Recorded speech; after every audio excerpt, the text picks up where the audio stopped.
Hello students, आज हम total internal reflection को डिस्कस करेंगे। तो टोटल इंटरनल रिफ्लेक्शन को डिस्कस करने से पहले आपको तीन चार टर्म्स को समझना होगा। वो कौन सी टर्म्स हैं? क्रिटिकल एंगल और इसके अलावा जो आपके रेज हैं, रिफ्रैक्शन, रिफ्लेक्शन, इनको आपको समझना होगा। तो सबसे पहले मैंने लिखा हुआ है when a ray of light enters to second medium then it bends away from the normal. यानी कि जब हमने रिफ्रैक्शन में पीछे पढ़ा है कि रे जब एक मीडियम से दूसरे मीडियम में दाखिल होती है तो वो अपना रास्ते से थोड़ी परे हट जाती है। The angle of reflection increases when we increase the angle of incident. ये भी हमने पढ़ लिया कि एंगल ऑफ रिफ्रैक्शन इंक्रीज होता है जैसे जैसे हम एंगल ऑफ इंसिडेंट इंक्रीज करते हैं। जैसे कि डायग्राम में आप नीचे देख रहे हैं, जो आपके पास ग्रीन कलर की रे है, यहाँ पे आपका एंगल ऑफ इंसिडेंट कम है तो एंगल ऑफ रिफ्रैक्शन भी कम। जब रेड में आए तो एंगल ऑफ इंसिडेंट बढ़ा तो एंगल ऑफ रिफ्रैक्शन भी बढ़ गया। यही ऊपर जो है सेंटेंस में बयान किया गया। At specific value of angle of incidence. तो एंगल ऑफ इंसिडेंट की एक ऐसी वैल्यू आती है क्योंकि हम Aahista Aahista angle of incident को इंक्रीज कर रहे हैं।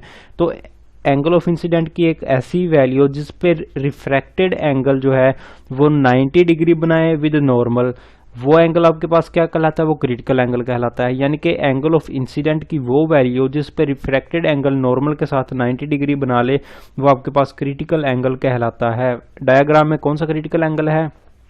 पहले जैसा कि ग्रीन में हमने देखा कि एंगल कम था, रिफ्रैक्टेड एंगल भी जो है वो कम था। उसके बाद हम रेड पे जा रहे हैं तो इंसिडेंट एंगल जो हमने बढ़ाया तो रिफ्रैक्टेड एंगल ने आपने देखा कि नॉर्मल के साथ 90 डिग्री बनाया। 90 डिग्री कैसे बनाया?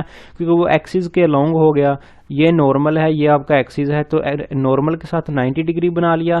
तो यहाँ पे इंसिडेंट एंगल जो है वो आपके पास क्रिटिकल एंगल कहलाएगा। तो क्रिटिकल एंगल क्या है अब आपको समझ आ गई होगी कि ऐसा एंगल जिससे रिफ्लेक्टेड रे नॉर्मल के साथ 90 डिग्री पे रिफ्रैक्ट हो या 90 डिग्री बनाए तो जो आपका इंसिडेंट एंगल है वो आपका क्रिटिकल एंगल कहलाता है। जैसा कि डेफिनेशन में लिखा हुआ है, angle of incident at which value of refracted angle is 90 degree is called critical angle.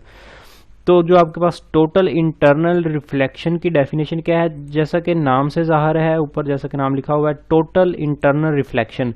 Reflection का आपको पता है कि मीडियम जो है लाइट जो है वापस उसी मीडियम में आ जाए तो वो आपके पास रिफ्लेक्शन होती है।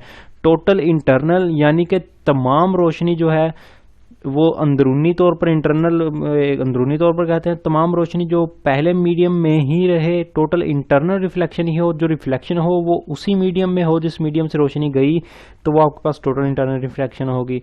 ये थोड़ा सा इसके नेम से हम देख लिया।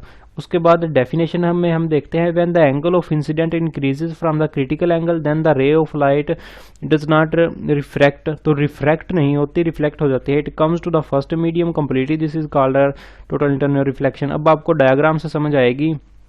मैंने कहा कि जब angle of incident critical angle से बढ़ता है, क्रिटिकल एंगल क्या है कि रिफ्रैक्टेड रे का नॉर्मल के साथ 90 का एंगल वो क्रिटिकल एंगल है।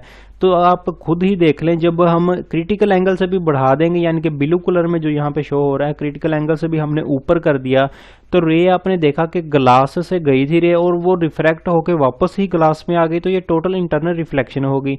ऊपर यही बयान किया गया है कि when the angle of incident increase from the critical angle. ये आपका जो ग्रीन कलर में था, ये सबसे पहले हमने एक रे देखी। उसके बाद जो रेड कलर में है वो क्रिटिकल एंगल बन गया क्योंकि वो 90 पे रिफ्रैक्ट हो रहा है। और जब क्रिटिकल एंगल से एंगल ऑफ इंसिडेंट बढ़ेगा तो आपकी रे जो है वापस उसी मीडियम में आ जाएगी। तो ये आपका टोटल इंटरनल रिफ्लेक्शन का कॉन्सेप्ट हो गया। थैंक्स।